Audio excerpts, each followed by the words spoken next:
మన చంద్రబాబు గారు, మన పవన్ కళ్యాణ్ గారు ప్రత్యేకంగా కృతజ్ఞతలు చెప్పారు. అలాగే వేదికకి కుడివైపునున్నటువంటి ప్రముఖులు అందరి దగ్గరికి కూడా పేరు పేరున వెళ్ళి పలకరిస్తున్నటువంటి శుభవేళ. పద్మభూషణ్ మన megastar Chiranjeevi, megastar power star, అటు మెగాస్టార్ ఇటు పవర్ స్టార్. ఇది అరుదైనటువంటి చిత్రం. అలాగే మన పెద్దలు బాలయ్య బాబు గారు,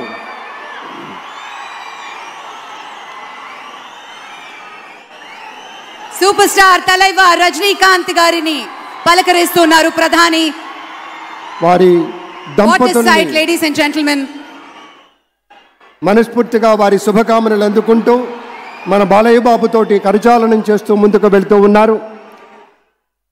వేదిక మీద అందరినీ పేరున పలకరిస్తూ రజనీకాంత్ గారితో ప్రత్యేకంగా మాట్లాడుతూ ఉన్నారు. ఇది ప్రేమ, ఇది అభిమానం, ఇది వాత్సల్యం, ఇది కృతజ్ఞత, ఇది గౌరవం, అపారమైనటువంటి విశేష గౌరవంగా మనవి చేసుకుంటూ అద్భుతమైనటువంటి వారి యొక్క దిశానిర్దేశకత్వంలో మహనీయులు శ్రీ నరేంద్ర మోదీ గారి యొక్క దిశానిర్దేశకత్వంలో మన ఆంధ్రప్రదేశ్ రాష్ట్ర ప్రభుత్వం అగ్రగామి రాష్ట్రంగా నిలుస్తుందనటంలో సందేహం లేదు. అక్కడ అమిత్ షా గారు, ఇక్కడ మన వెంకయ్య నాయుడు గారు పెద్దలు వారిని పలకరిస్తూ ఉన్నారు. శ్రీ నరేంద్ర మోదీ గారు, ఇది అవ్యాజ అనుబంధం. ఏళ్ల తరబడి భారతీయ జనతా పార్టీ పలకరింపుని మనంతా వీక్షిస్తూ ఉన్నాము. మన రామ్మోహన్ నాయుడు గారిని అందరినీ ప్రత్యేకంగా అభినందించారు మన ప్రధానమంత్రి వర్యులు. అందరికీ ధన్యవాదాలు. మన గవర్నర్ దంపతులకు కూడా కృతజ్ఞతలు చెప్తూ ఉన్నారు పెద్దలు శ్రీ నరేంద్ర మోదీ గారు. తమ ఆలోచనలతోటి విశేషమైనటువంటి రీతిలో సొంత లాభం కొంత మానుకొని కాదు, అంతా మానుకొని రాష్ట్రం కోసం పరిశ్రమించేటువంటి పెద్దలందరికీ ధన్యవాదాలు. ఈ వేదికని వేడుకుంటున్న క్షణం అందరం గట్టిగా ఒకసారి చప్పట్లతోటి ఆయన వీడ్కోలులో కూడా పాల్గొందాం. మరోసారి పేరున అభిమానులకి, మిత్రులకి, పార్టీ నేతలకి, కార్యకర్తలకి, ప్రతి ఒక్కరికి పేరున కృతజ్ఞతలు తెలియజేస్తున్నాం.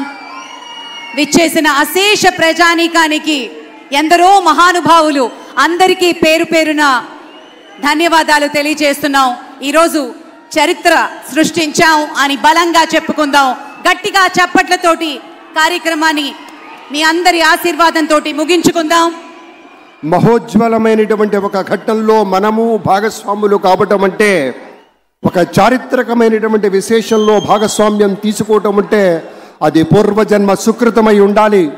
లేదంటే అంతకు మించి మన ఇంద్రకీలాద్రిపై కొలువయ్యున్నటువంటి అమ్మలగన్న అమ్మ, ముగురమ్మల మూలపుటమ్మ, చాలా పెద్దమ్మ, సురారులమ్మ, అక్కడు పార్చడి దీర్చడి అమ్మ, ఆ తల్లి యొక్క దీవెనలు, దుర్గమ్మ తల్లి యొక్క నిండైనటువంటి దీవెనలు ఈ రాష్ట్రంపై, ఈ రాష్ట్ర ప్రజలపై సమృద్ధిగా వర్షించుగాక, ఆ తల్లి కరుణ సమృద్ధిగా వర్షించుగాక అనేటువంటి మాటను కూడా మీతో పంచుకుంటూ, అలాగే కృష్ణవేణి తరగలతోటి, అలాగే గోదావరి మాత తరగలతోటి విశేషంగా ఉండేటువంటి మన రాష్ట్రం సుభిక్షంగా ఉండాలని, సుజలాం శుభలాం మలయజ శీతలాం అన్న కవిభావన దేశభాగ్యానికి యోగ్యమయ్యే దీవెనగా ఉండాలనేటువంటి భావనను మీతో మనవి చేసుకుంటూ, ఇక్కడ ఈ ప్రత్యేక కార్యక్రమంలో వ్యాఖ్యాతలుగా మీతో వ్యవహరించేటువంటి, మీతో మాట పంచుకునేటువంటి మహదవకాశాన్ని ఇచ్చినటువంటి రాష్ట్ర ప్రభుత్వ పెద్దలకు, అధికారులకు, మాన్య ముఖ్యమంత్రి వర్యులు శ్రీ నారా చంద్రబాబు నాయుడు గారికి ప్రత్యేకంగా నేను అంబడిపూడి మురళీకృష్ణ, నాతో పాటు సహ వ్యాఖ్యాత్రి ఆర్జే భార్గవి వినయపూర్వకంగా నమస్కారాలు, ధన్యవాదాలు మీ అందరి